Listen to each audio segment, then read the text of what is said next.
Cam Jansen, Case 2, The Mystery of the UFO, Chapters 7 and 8.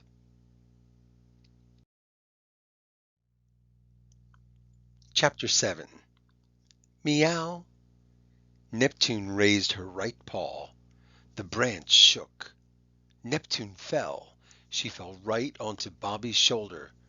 Then Neptune jumped into a pile of aluminum foil. She grabbed a silver mask in her mouth and ran off. "Get that cat!" Bobby yelled. "Get that mask!" Bobby dropped his camera and ran after Neptune. Stephen and Cindy followed. They chased Neptune around the car, over low bushes, and between trees. They couldn't keep up with Neptune. But Neptune wasn't running away. She was playing a game.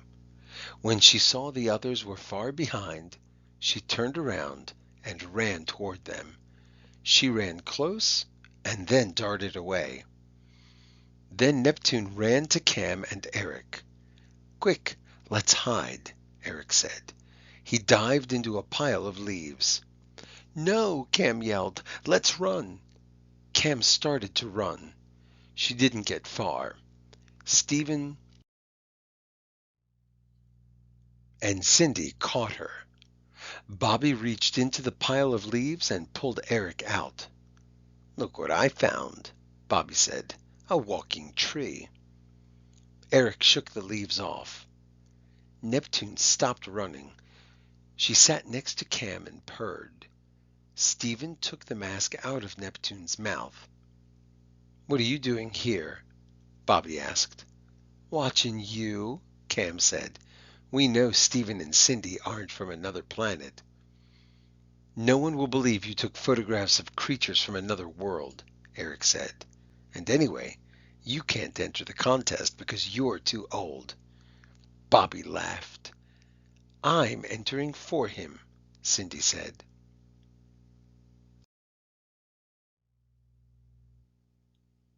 "And I'm not worried," Bobby said.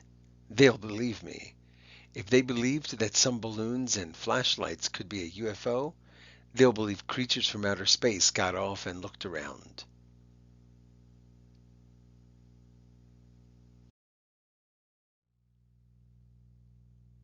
"Well," Eric said, "we saw you. We'll tell about what you did." Bobby laughed again. "Oh, no, you won't. If you don't tell anyone what you saw, we'll share the prize money with you." "We don't need a share," Cam said. "We'll win the whole $100 by ourselves." Eric looked at Cam. He didn't know what she was talking about. "We have pictures of Stephen and Cindy with their costumes half off," Cam said. "That proves this whole thing is a fake." "Give me that," Bobby said. He grabbed Eric's camera. While Bobby was opening the camera, Cam reached into Eric's pocket. She took the film out and put it in Neptune's mouth. "Run!" she yelled. Neptune ran off. "The cat's got the film," Stephen said. "Get it," Bobby told Stephen and Cindy. "I'll follow in the car." Stephen and Cindy ran after Neptune.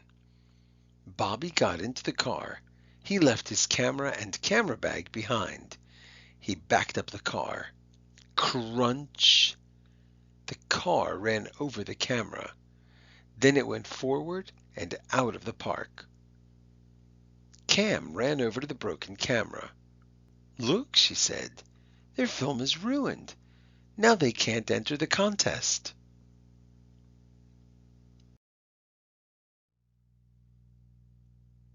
Cam gathered her books and lunchbox. Eric closed his camera, put it back into the case, and picked up his books. They walked out of the park. "I'm glad they can't enter the contest," Eric said. "But it's too bad we lost Neptune."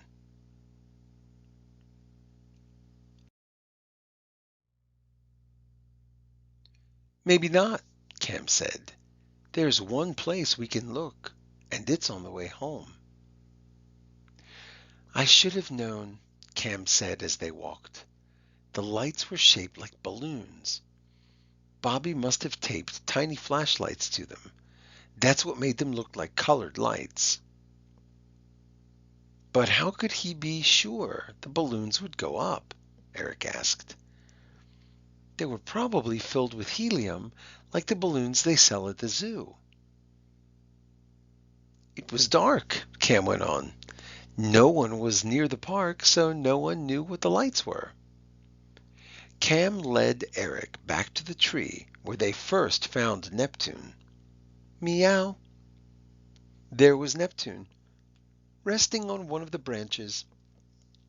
On the ground, right under the branch, was Eric's roll of film. He picked it up.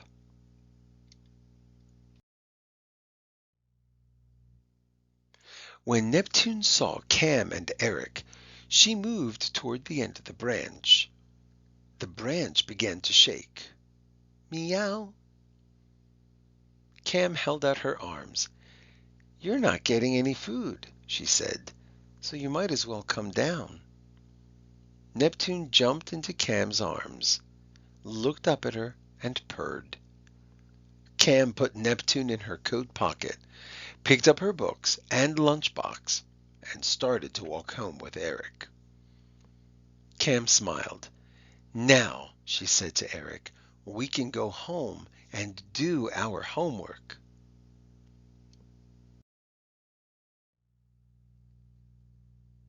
Number 1. Bobby is too old to enter the contest. So what was his plan? Number 2. Why will they not enter the contest now? Number 3. Where did Cam and Eric find Neptune?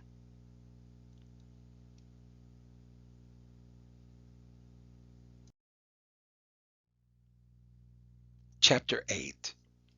3 weeks later, Cam was at Eric's house. They were watching the evening news on television. Cam was sitting on the floor holding Neptune. Eric was sitting on the couch. His baby brother Howie was in his arms, drinking from a bottle.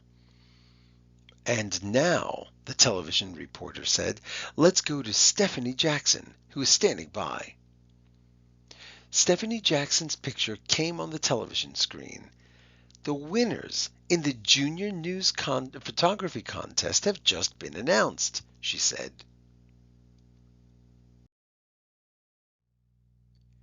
This is it, Cam said. Stephanie Jackson held up a photograph of a window washer. He was cleaning the windows of one of the city's tallest buildings. A bird had landed on his head.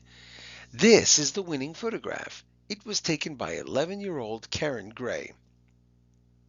Stephanie Jackson held up 2 other photographs. The first was of a crowd of people watching the UFOs. The second photograph was of Neptune.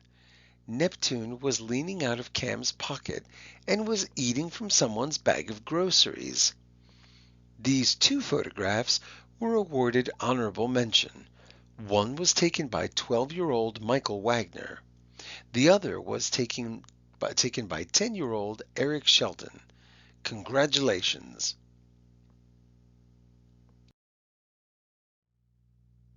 I won! I won! Eric shouted.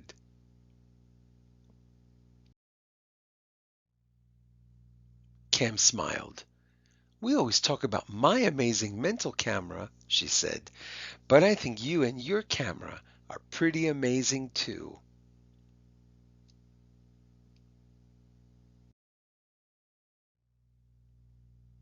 The end.